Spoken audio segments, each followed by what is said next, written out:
السلام عليكم ورحمة الله وبركاته. النهارده يا جماعة هنتكلم على قرعة كأس العالم. أظن كلنا شفناها النهارده. هنتكلم على حظوظ منتخب مصر في وصوله للدور قبل النهائي. وقلنا الكلام ده قبل كده على فكرة في كأس أفريقيا قبل ما البطولة تبدأ، وقلنا احتمال نوصل قبل النهائي واحتمال نوصل النهائي، بس صعب ناخد البطولة بالأسلوب اللي بيلعب بيه كوبر. يا رب يكون وشنا حلو على منتخب مصر في الفيديو ده، ويا رب فعلا نوصل للأدوار اللي قبل النهائية يا رب. هنتكلم على حظوظ منتخب مصر وعلى بعض التوقعات وعلى نظام البطولة في دقائق بسيطة خالص. أول حاجة هنتكلم على القرعة بتاعت كأس العالم. المجموعة الأولى طبعا فيها روسيا والسعودية ومصر وأوروجواي. المجموعة الثانية فيها البرتغال، أسبانيا، المغرب، إيران، ودي من المجموعات التقيلة جدا على فكرة يا جماعة. المجموعة الثالثة فرنسا، أستراليا، بيرو، الدنمارك. المجموعة الرابعة الأرجنتين، أيسلندا، كرواتيا، نيجيريا. المجموعة الخامسة البرازيل، سويسرا، كوستاريكا، صربيا. المجموعة السادسة ألمانيا، المكسيك، السويد، كوريا الجنوبية. السابعة بلجيكا، بنما، تونس، إنجلترا. الثامنة بولندا، السنغال، كولومبيا، اليابان. يعتبر أتقل مجموعة المجموعة الثانية عشان خاطر المغرب كفرقة عربية بالنسبة لنا، وإيران برضو من الفرق التقيلة على فكرة. اما بقيه الفرق انا شايف ان هي كويسه. مجموعتنا مجموعه من مجموعات الوسط. اخف مجموعه انا شايفها المجموعه الثامنه، رغم ان بولندا قد تكون تصنيف اول، ولكن هي مجموعه كويسه. انا شايف ان بولندا والسنغال وكولومبيا الثلاثه فرصهم متساويه، واليابان برضو فرقه مش ضعيفه، ولكن هي مجموعه سهله شويه. بعد كده هنتكلم على نظام البطوله، يعني نظام اللي هو المجموعات هتقابل بعضها ازاي. هم ماشيينها اوائل المجموعات الفرديه ثم اوائل المجموعات الزوجيه. يعني زي ما احنا شايفين هنا، اول المجموعه الاولى، اول المجموعه الثالثه، اول الخمسه، اول السبعه الفردي، ثم اول الثامنه، اول المجموعه الثانيه اللي هو الزوجي، قصدي الاول الفردي بعد كده الزوجي، اول المجموعه الثانيه، اول المجموعه الرابعه، اول المجموعه السادسه، اول المجموعه الثامنه. وبعد كده بعد ما التقسيمه دي الكسبان من هنا بيقابل بعض لحد ما نوصل لحد الماتش النهائي. بعد كده هنتكلم على حظوظ منتخب مصر، انها ممكن توصل لدور قبل النهائي يا رب.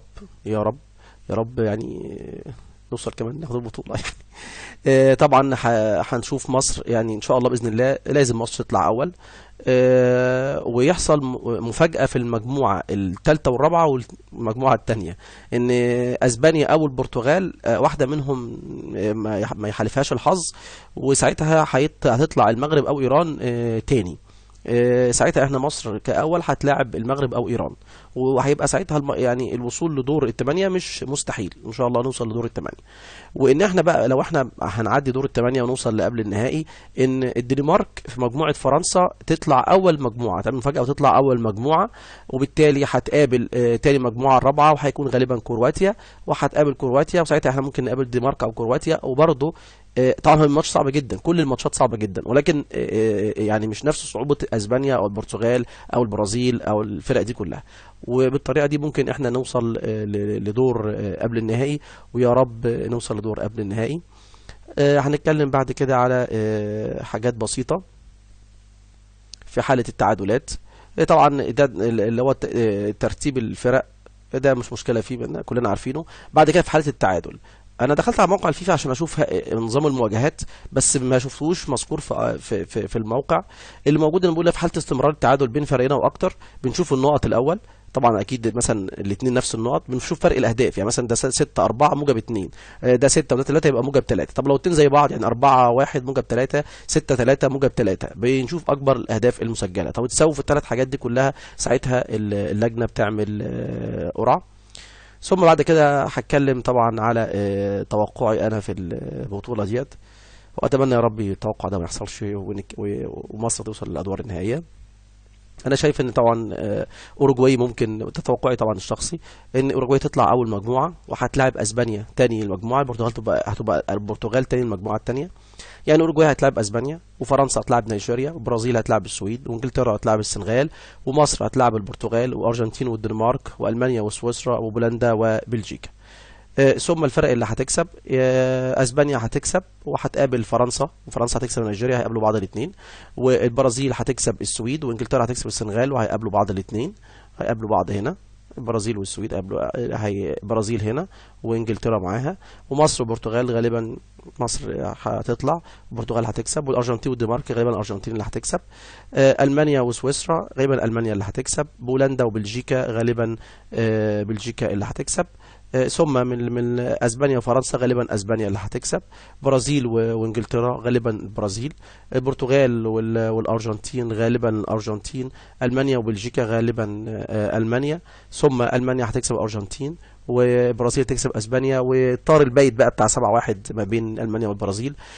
طبعا انا مش بنجم يعني واقول ان هي دي الفرق اللي هتكسب، وان انا بتكلم على الوضع العام، لان احنا في حاله شح في النجوم. يعني احنا مش زي مثلا من 7-8 سنين فاتوا كنا بنشوف اكتر من 20 نجم في بطوله واحده. يعني ايام ما كنا بنشوف بيركام بتاع هولندا، وبنشوف ديفيد بيكهام بتاع انجلترا، ونشوف امبراطوريه الراه في البرازيل، روبرتو كارلوس وريفاردو ورونالدو ورلاندينيو.